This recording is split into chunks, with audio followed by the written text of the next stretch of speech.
Good evening, everybody, and welcome to Roll the Dice with Dave. So excited to be here. And before I get started, I just want to welcome everybody that is joining us on Facebook, checking out the live stream. I also want to welcome everybody that is joining me on YouTube. I really appreciate everybody checking in this evening.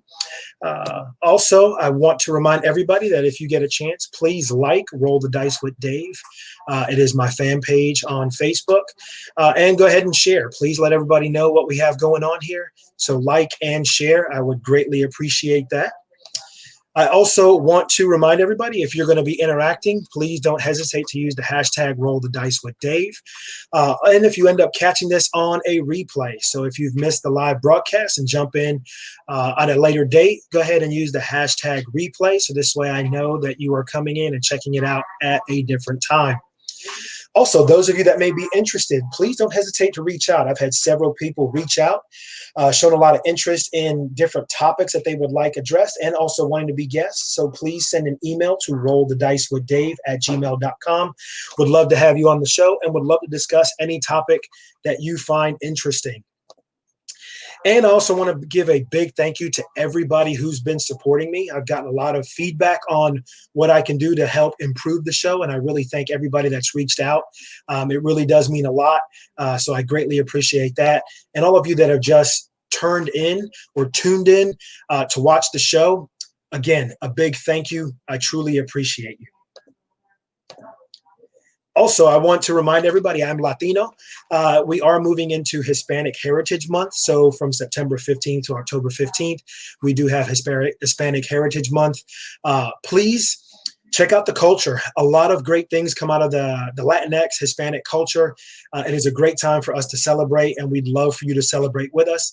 So please, if you know somebody who is Hispanic, hey, celebrate with them. And if you don't know anybody, hey, it's okay. We love you. Please join us and celebrate Hispanic Heritage Month with us.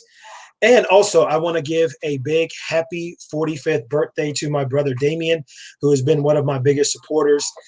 They say that there are two moments in everybody's life that are instrumental. One is the day you are born, and the second is the day you figure out why you are born. And I tell you what, my brother is living life right. Damien, happy 45th birthday, and thank you for being the inspiration to make us all want to be better. Now we are getting ready to jump into this, so we are going to do this here with Roll the Dice with Dave, and let us move into being the change we want to see in the world. So as I get ready to bring out my guest, let me go ahead and exit out of here. We have Barbara Blonder, and I'm going to give her a chance to introduce herself just here in just a second. So Barbara, first want to say thank you so much for joining us this evening. I'm really glad you made the time. And as we get ready to venture into the topic of environmental justice, I want people to get to know a little bit about you first, okay? So first, I want you to just tell me a little bit about your story. Who are you? Where are you from? What are you up to now? So if you please just give everybody a little idea of who you are. Thank you so much, Dave. This is really a great opportunity, and I'm so excited to be a part of it, and really humbled too. So I'm Barbara Blonder. I'm a passionate environmentalist. I really care deeply about my students and being the change in the world, inspiring them to do the same thing. And it's just been such an exciting life. I've been really blessed in a lot of ways, and married to my husband for almost 30 years. One son who's a Flagler College student now, where I teach as an ecologist. I'm a proud scientist. I have been since my grandmother took me for a walk in the woods, and I felt moss between my toes and my bare feet eons ago. It seems like now, but I love anything outdoors. I just need to be out there. It's part of my soul, and I want to do everything we can to protect this absolutely unique planet that we can't live without, and we don't want to. So that's who I am. I guess that's it. Thank you so much for that. I really appreciate that. So, one of the things another question I wanted to ask you before we start drifting into the topic is, what are three words? And here I put your coworkers, but people that know you. How would people that know you describe you using three words? All right. Well, one that came up on Facebook. Well, that was you saw that. Legally Blonder. I do have a sense of humor, and I appreciate that one, Jeremy. A lot of people call me crazy for doing all the stuff that I do, including riding my bicycle across country at the age of 50, and passionate, um, passionate, honest. I mean, that's who I am. Awesome. All right. So I like the way you sum that up. One, I want to go ahead and give my kind of three. One, I found you to be very passionate. As soon as I met you, you were one of the first people I met on campus. Definitely very passionate. I found you inspirational. And in speaking with students, they always talked about how much you've inspired them. And the third, I don't know if this is fair to use as just one word for this, but I'm going to use a phrase: larger than life. You just seem to let off this aura of just good energy and good vibes. And it's something that I think is infectious. So maybe that'll be the third word. We'll use that one: infectious. Your attitude is infectious, but in a good way, right? Wait a minute. We'll use it in a good way, not like COVID-19 way, right? So we'll use that in a good way. One other question that I wanted to ask you before we jump into the topic of environmental justice: who were your biggest role models in life? Like I said, my grandmother, every excellent teacher I've ever had that challenged me uh, to think, to fail. The women who forged the way before me, every one of them has been an inspiration to me. The courage that it's taken to get as far as we have, and any leader who is changing the world. I mean, whether it be Martin Luther King Jr., whether just anybody who has the courage to say it can be better than this, and we are going to make it better together. That's Awesome. Yeah. Thank you so much. And this last one, I'm kind of putting you on the spot here a little bit. What would your biggest critics say about you? Probably that I am sometimes a little bit too candid um, in offering feedback. I've worked on that and being more, I don't know, gentler in offering my insights, my opinions, because they come fast. Like it just is like, and I react, and so that's one of the things that I think people would say as a critique. That's funny. So you're saying some people would say that as a critique, and I think that's one of the things I like most about you, right? There's what you see is what you get, and you know exactly where you stand with Legally Blonder. So we're going to start moving into the topics. So the first thing, and you and I talked a little bit about this before we came on the show, and there were things going on, and I went, "Oh, I never realized that was environmental justice until you and I started talking." And I mentioned you sent me down the rabbit hole. So I just want to know, and technically, what is environmental justice? And then also, if you can give us your take on what you think environmental justice is. Well, environmental justice is basically defined as lower income and minority communities shouldering a greater burden of the um, industrialization and pollution in our society. If you think about the NIMBY, some people have heard of NIMBY, not in my backyard. It's an acronym. People who have more resources are better able to organize and influence decision makers so that they don't get the oil and gas refinery in their backyard, or the sewage treatment plant in their backyard, or the boat yard, which is spraying copper paint and polluting the local waterways and so forth. They're better able to advocate when they have more resources. So environmental justice is that disproportionate burden on the communities of lower income and minority communities, communities of color. It leads to lower property values for those communities for the reasons that the soil's polluted, the water's polluted, it also results in significant negative human health impacts, such as cancer clusters, and asthma, high rates of asthma. And so these are just kind of snowballing. These are additive impacts on these communities. And it has not gotten any better. If anything, it's just continuing to grow as an issue, and it contributes heavily into social justice and injustice issues.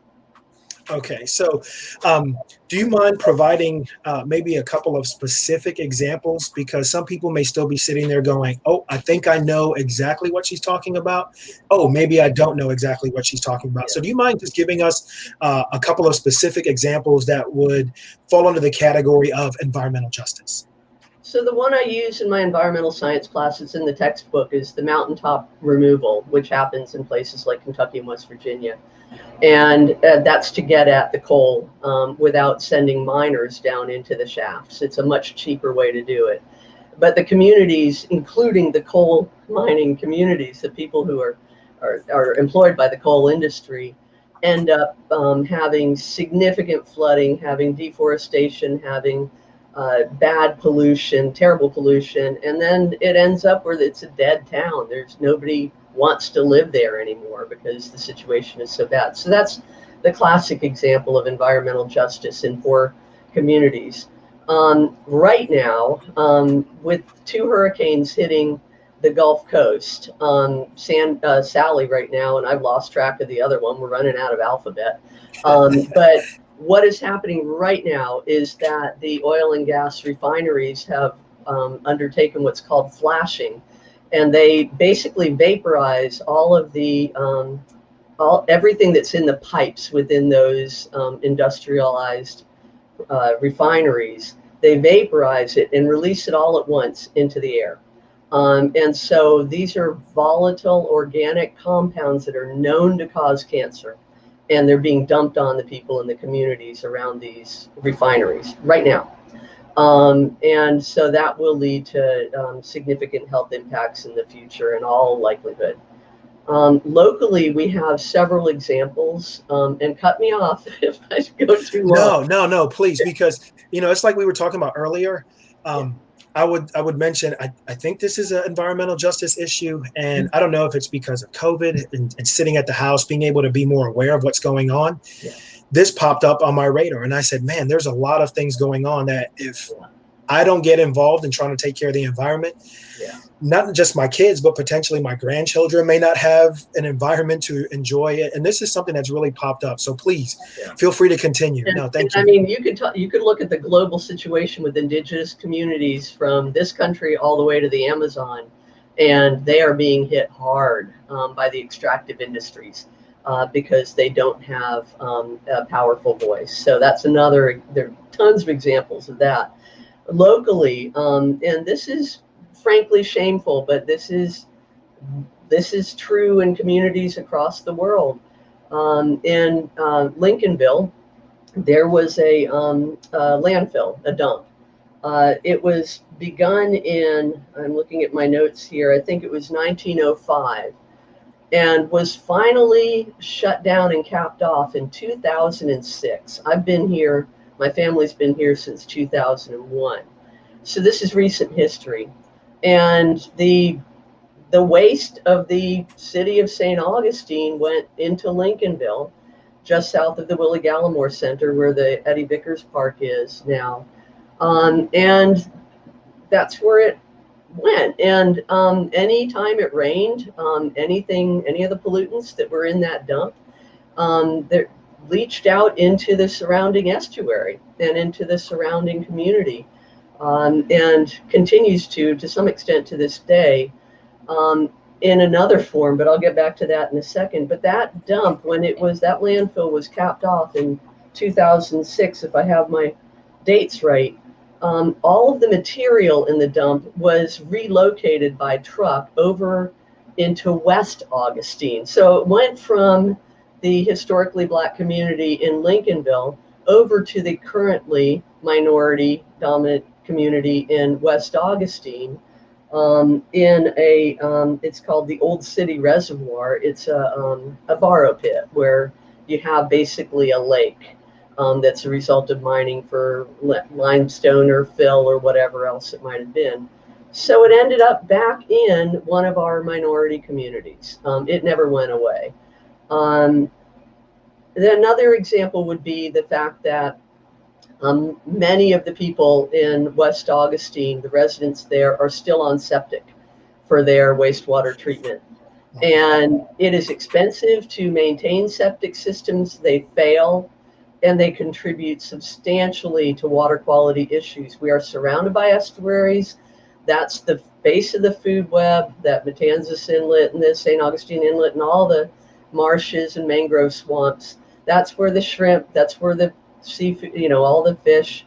That's a nursery for our food. And when we have septic systems, it not only harms the people in terms of being able to properly dispose of their waste instead of being tied up to the wastewater treatment plant like they should be, where there is adequate treatment of the waste that we produce.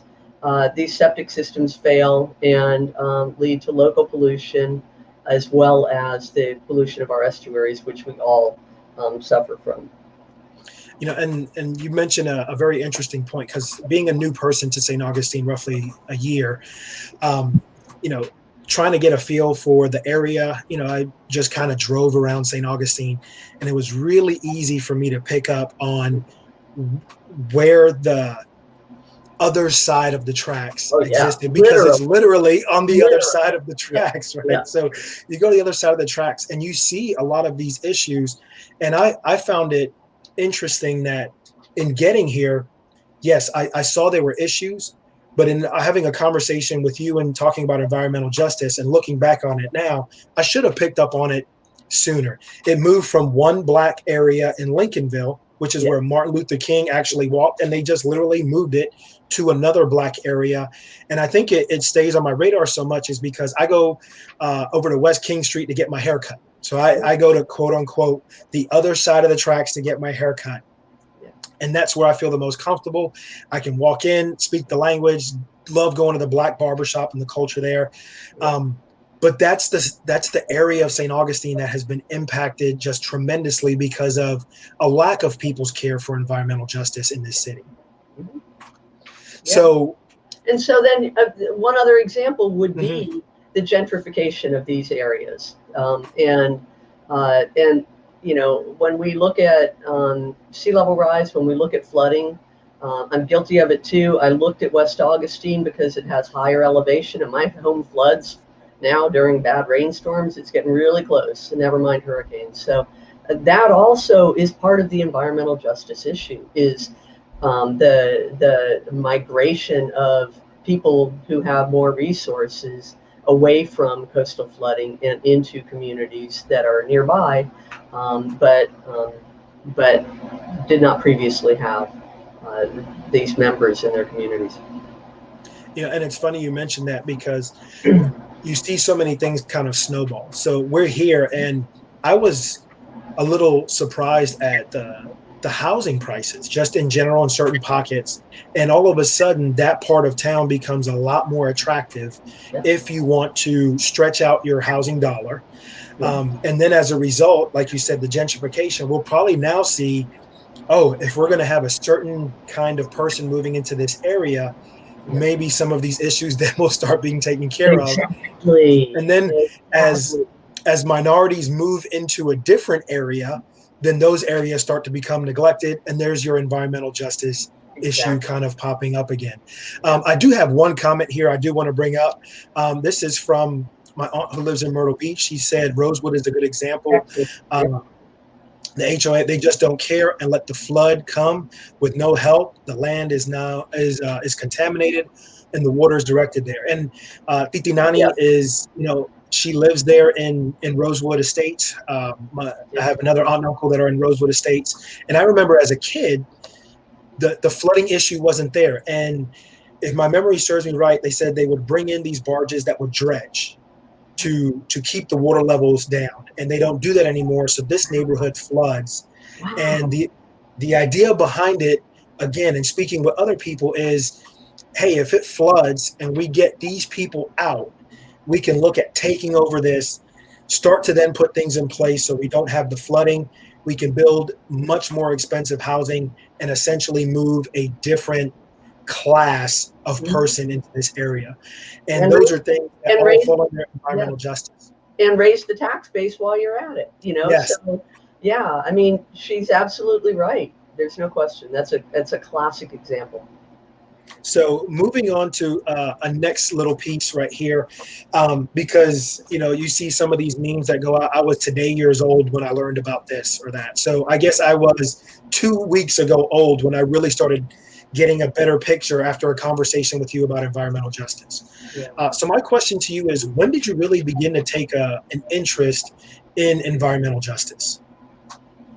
Um, I think I've always like it's not fair, that whole NIMBY thing, as Hmm. long as I've been aware of that, and that's probably been decades. So maybe around the time that the environmental justice movement started, I started to kind of like get glimmers, but not really. I didn't really get it to the extent that in the past, I don't know, maybe decade in teaching environmental science class, but um, the number of environmental challenges that we have in front of us are not isolated from one another. They're all connected. Like the social and environmental challenges are connected because we can't address the environmental challenges unless we deal with our social challenges. And Hmm. so we can't have social injustice issues happening and focus on climate change, like fixing it. You know what I'm saying? Is that Yeah. we have to be able to walk and chew gum at the same time. And that's when it really resonated with me that we have to fix the environmental justice issues if we ever hope to address climate change, because the people who are going to be most heavily impacted by the worst impacts of climate change are those who are in these poor and minority communities throughout the world. They're going to be the most heavily impacted. And so we have to find a way to engage with each other in solving these mutual problems, because if we don't solve the problems of environmental justice, then we have even a more heavily cascading impact on everybody. And you bring up an interesting point again, tied to the social injustice. And I want to remind everybody out there, if you have any questions for Barbara, please feel free to put them in the comments. I know Barbara loves to answer questions, especially on this topic. But I think about, I live in Heritage Park, um, and it surprised me. And I'm going to be honest, given the cost of the houses, where it's located, and everything, I was surprised at where it still falls into a flood plain area based on zones. So where my house is, they were like last year, they were like, "Hey, if you live here, you might want to consider getting out." And I was surprised. I was like, man, you would think they would have things figured out here, at least in this part of St. Augustine. And it just shows that if everybody doesn't take a serious amount of attention to this, it doesn't care whether you're black, white, brown, Asian. It's going to get you in one way or another. It will come Yeah, and get you. yeah. Um, so in moving to another piece right here, and before we address that, I would want to know if you can just give your thoughts on why do you think more people, and you touched on it a little bit, or maybe not how or why more people should be concerned, but what can they do maybe to get more involved in environmental justice issues if they are very concerned? I think we have to demand that our leaders take action now. What I keep coming back to is that the clock is not ticking, and this is really why I, as a scientist, got into this race. The clock isn't ticking on us; the clock is racing, and we have got to demand significant change, and we've got to demand it now. And it has to be on all these fronts at the same time. It just has to be. That's how we get. That's how we fix it. Is that we don't get distracted by maybe the divisiveness. I know we can solve these issues. We created these issues. We humans created them, which is why I know we can solve them, because if we made them happen, we can fix them. And we have a moral responsibility to future generations to do that, a moral and ethical responsibility. And so we have to get together. We have to do it now. We have to do it with all the energy we've got. We've got to throw everything at it right now, all of it together, all of these issues together, and we've got to do better. Okay. Before I move forward, I do have a question. So I love it. At Legally Blonde. That's going to be your new handle. And I tell you, that's going to catch like wildfire. I'm gonna find Jeremy, I swear. So at Legally Blonde, you're awesome. Could you talk about the impact of animal agriculture on the degradation of the planet? Yeah, I mean, I'll give another example. I have my students in my general education environmental science course. They're doing their calculation of environmental footprints right now. And I'm reading their submissions of their assignments. And there are two major, the two primary contributors to people's environmental footprints in this country are the consumption of meat and transportation. And so when you bring that point up, you're absolutely right. We have to eat lower on the food web. Having meat every now and then is not a bad thing, but we have to do a lot less of it. And we're not going to get to where we need to get without doing that. And animal agriculture is literally using fossil fuels to fertilize plants that we feed to animals, that we lose 90% of the energy available in the primary producers, the plants.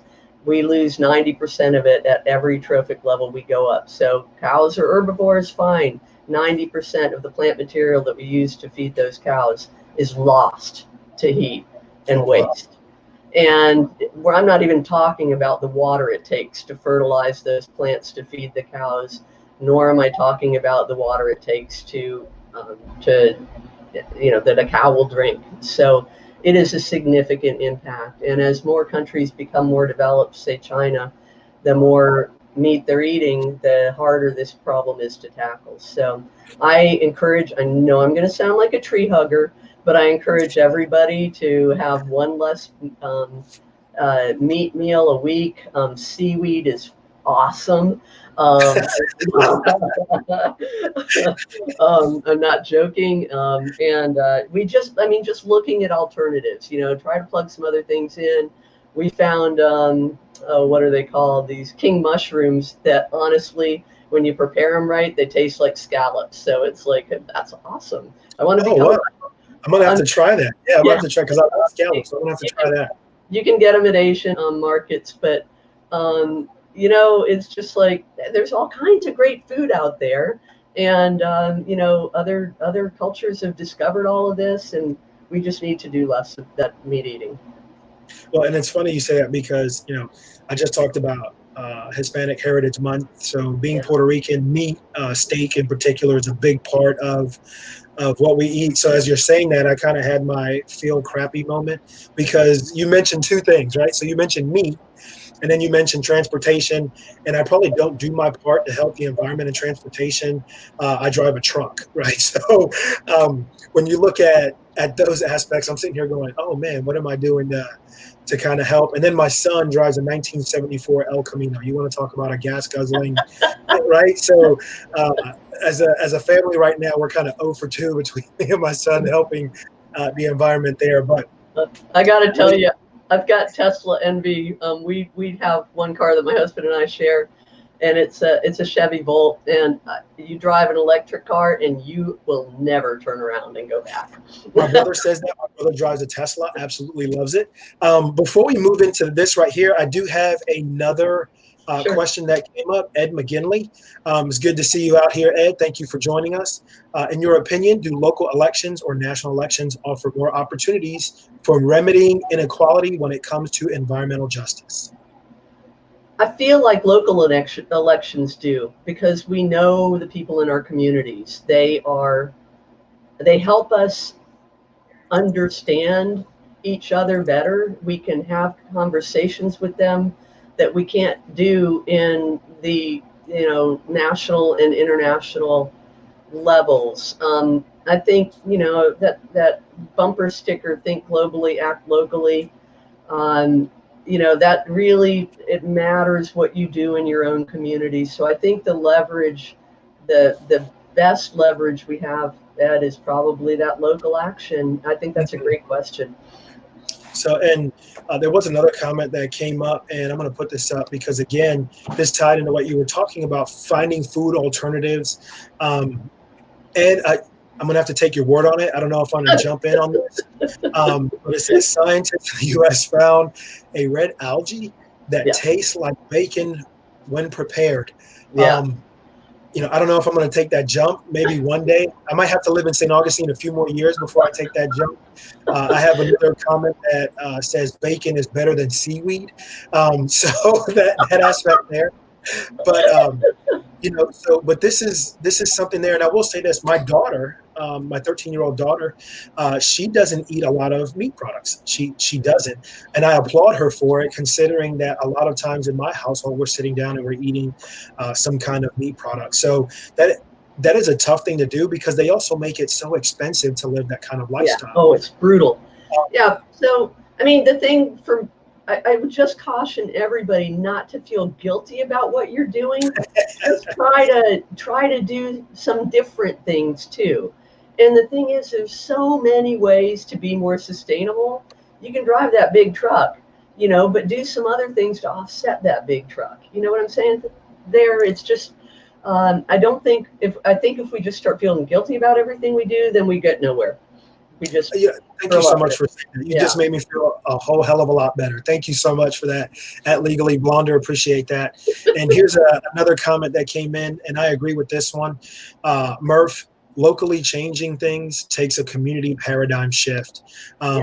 So do you mind just adding a little bit of your thoughts on that? And I'm going to ask a little bit more specific question. Do you feel St. Augustine as a whole, we'll keep locally, is committed to combating some of these environmental justice issues? No, not at all. I mean, I shouldn't say not at all. Not nearly enough. That was a mistake, and that's one of those things where you said that people critique me about.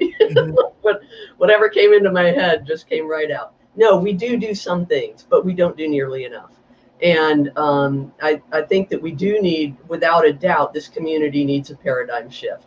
My husband and I have started volunteering in food drives. Every single one that comes across my Facebook page or whatever, we go and we do it. And it's important to get to know the people I wouldn't get to know otherwise. I'm not talking about just the people who drive up and their families are hungry, which should never happen in a country with this wealth. I'm talking about them, but I'm also talking about the people who are volunteering, who really care about their community from all different communities across this city, this county, and just getting to know people who care enough to make a difference, to help people that they don't know, is just really important. I think that's where we do the paradigm shift. We have to get in there. We have to roll up our sleeves. We have to do the hard work, and it's going to be uncomfortable, but we got to go there. And I love how you mentioned that, the uncomfortable aspect. And you talked a little bit about this already. How is EJ connected to social justice? There's a lot of level of uncomfortableness. Do you have any specific examples or maybe some pointers that you might be able to offer somebody to try and help deal with environmental justice piece tied to the social justice piece? I think I don't have an easy answer to that. Like, I know some of the candidates who are running for Anastasia mosquito control. Some of these women are out organizing cleanups on the west side of St. Augustine. And they're getting a lot of people to help out.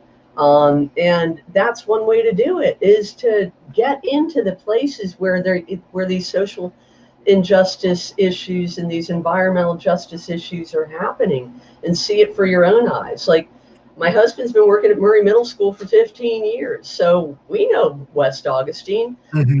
I 3 days a week up until the pandemic, I'm at the one of two community pools, public pools. That's over in West Augustine, the Solomon Calhoun Center. Getting out of your comfort zone, getting out of your neighborhood, getting into other people's neighborhoods, talking to those people. Don't just walk by, talk to people.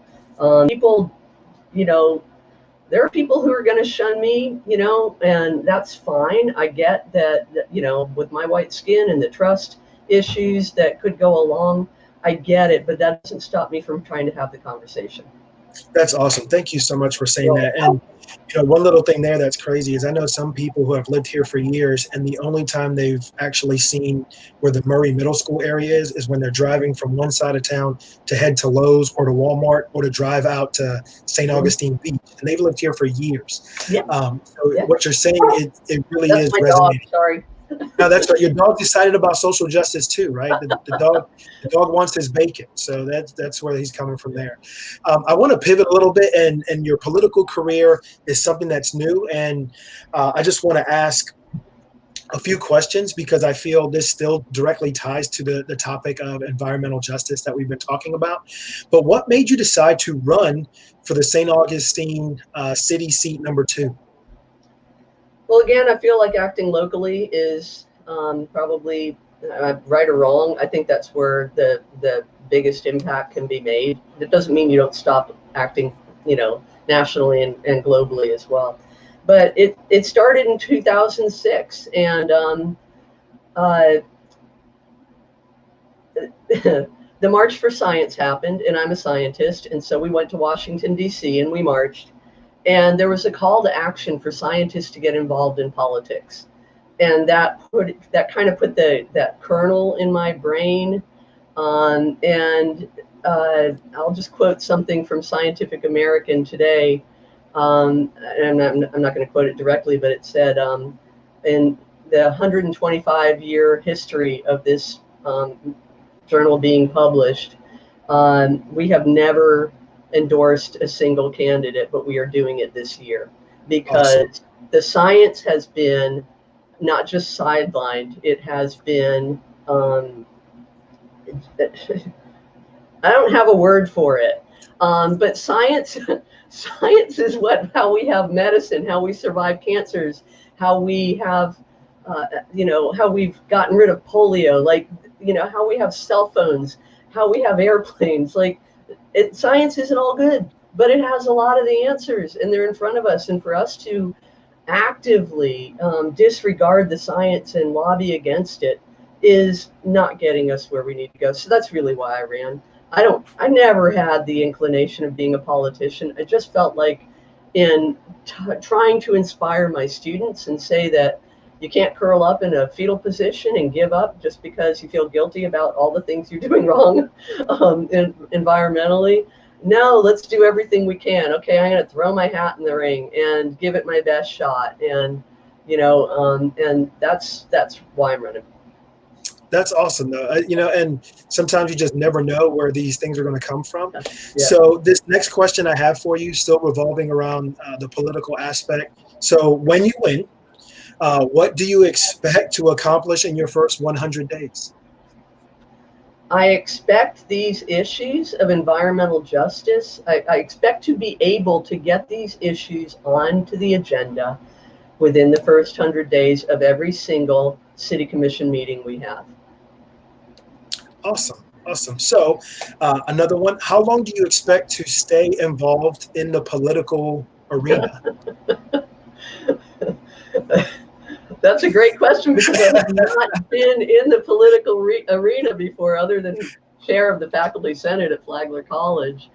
I don't know what to expect in terms of, I just don't know what the timeline will be. I'm going to be flat out honest with you. As long as I can make positive change and move us in a good direction, and then I'll stay. But if I feel like I'm not helping, and I could help in a different way, then I would get out, And so there's no specific timeline. I don't have a particular goal. I want to get these issues dealt with.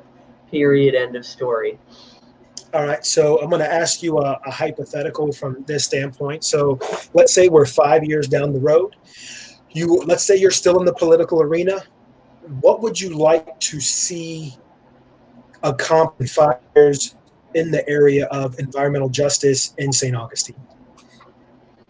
I would like to see us have these issues of environmental justice dealt with, where we have the folks in West Augustine on septic, where the litter, like just the environment out there, it's not as manicured. They don't have the street sweepers come by their neighborhoods. You know what I'm saying?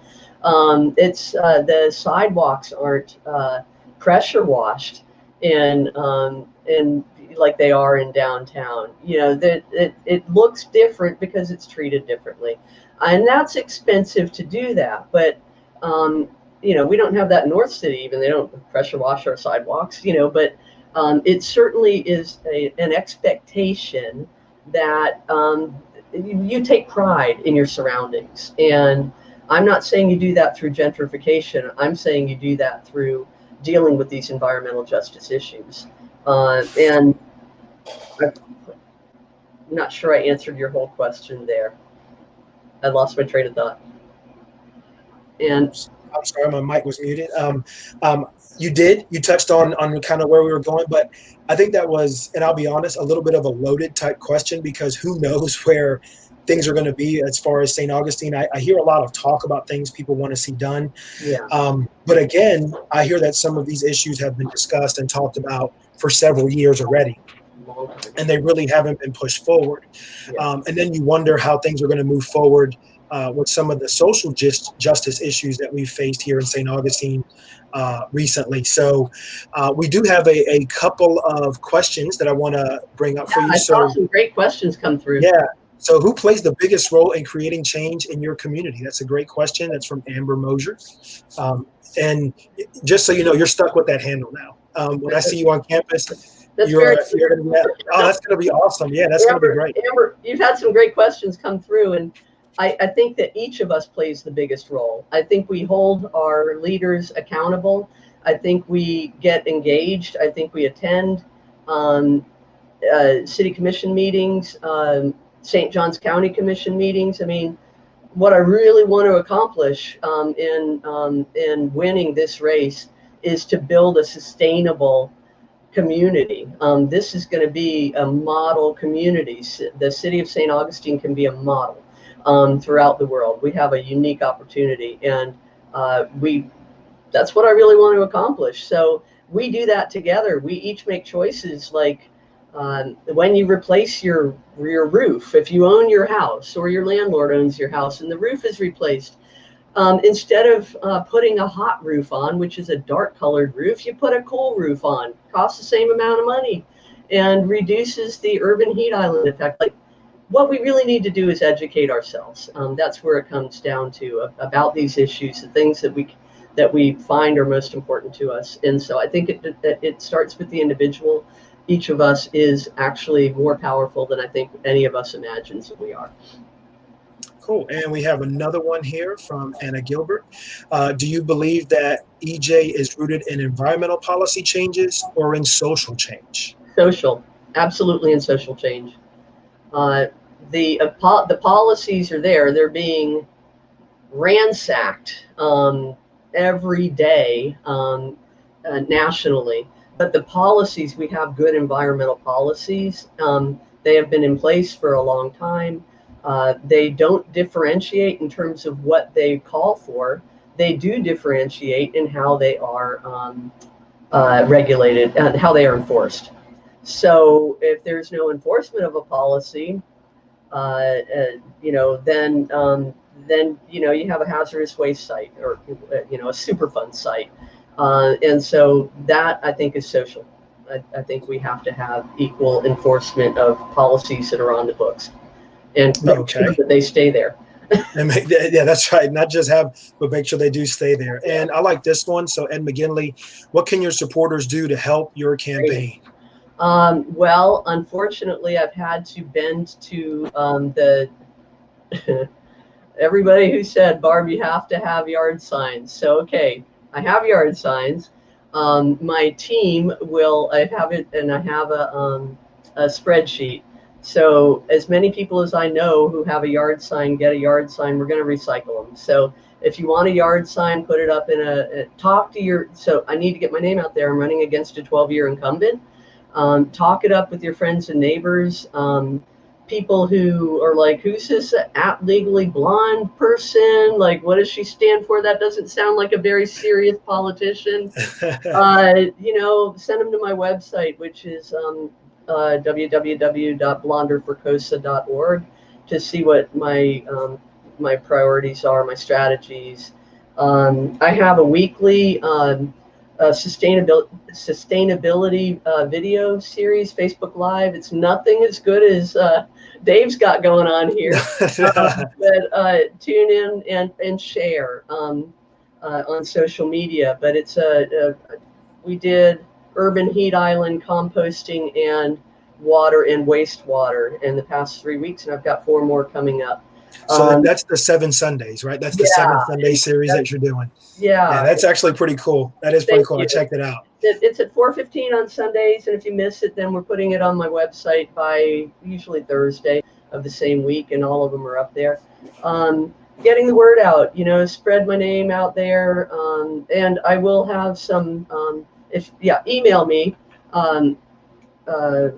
blonderforcosa@gmail.com, and that's a new. And actually, Barbara, I think if you should be able to type in the comments. Yeah. If you want to go ahead and type them in the comments, and then it'll be attached to this, and then I can go ahead and share it, and other people can share it and get it out there for you as well. And right, okay, and so if you email me, I am going to want to have some signed waivers on Bridge of Lions and Volano coming up probably in October.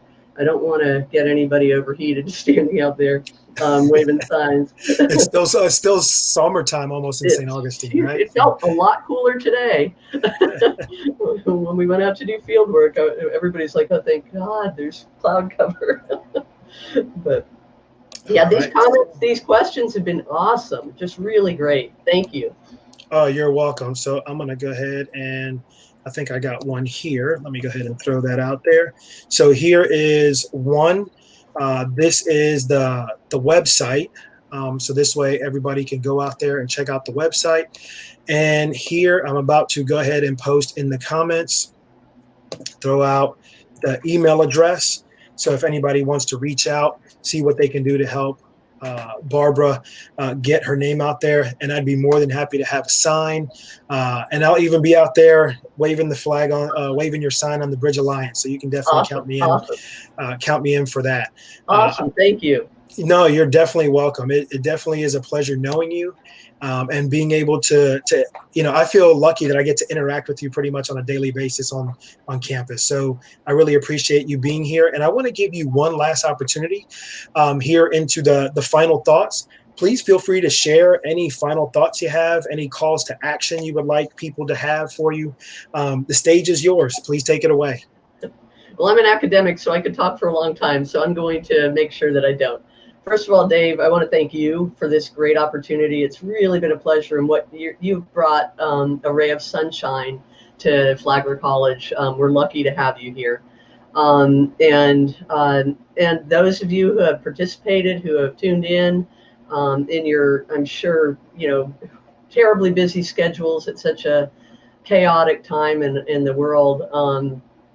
Thank you for these great comments, y'all. I really appreciate you being here. It matters a lot. Even, just to be able to have these conversations and to raise awareness about these issues. I just think education is the key. That's why I'm a teacher. I come from a family of teachers. My grandmother was a pioneer back in the day, and let's educate each other. Let's help each other. Let's meet these challenges. We're all in it together. We're all on this. You think about that first time that the astronauts were up in the, orbiting the planet and taking a picture of this big blue planet and how special it is. And it's us. It's all of us. We got to help. Like I said, we're breaking it. We can fix it. So let's do that together. Thank you all.